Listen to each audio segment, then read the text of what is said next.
Trisha's decision to report the robbery was a bold and surprising move for a call girl. I think when he left, I think he felt good about how he left me and that I wasn't going to do anything.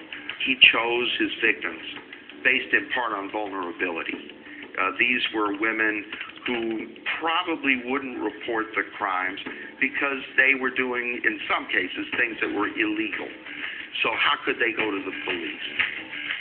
I thought maybe that I would get in trouble for the business that I was in Boston doing, but at the same time, at that point, I really didn't care. I just wanted him to get caught.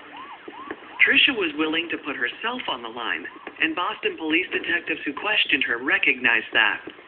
They didn't know for about 20 minutes into the conversation what I did until finally I was like, okay, look, this is what I'm doing here. The police, to their credit, took her very seriously. They didn't just dismiss her because she was an escort. There were clues at the scene. The robber had gotten a bit sloppy, leaving fingerprints on the zip ties and duct tape. The problem with fingerprints are, if the individual is not in one of our systems, it's not a lead that takes you anywhere at that time. But police found something more promising. The man was caught by the hotel security cameras.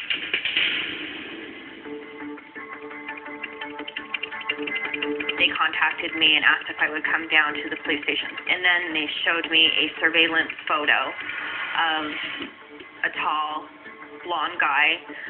And I said, that's him. He looked the same height. He was wearing the same exact thing that I had described. And the only thing different in the photo was he had a baseball cap on. I think he knew there was cameras in the hotel. He may have known there were cameras, but he wasn't afraid of them. He wore a baseball cap to somewhat conceal his ID, but it also said to me that he was someone that knew he wasn't in the system, that his fingerprints were not going to be something that could be traced back to him. He certainly didn't look like a monster. He didn't act like an armed robber, or at least the stereotype that we use when we think of armed robbers. I think as a result, he wasn't that concerned about being identified on a surveillance camera. Even though police had his image, they couldn't find a mugshot that matched, so they didn't have much to follow up on.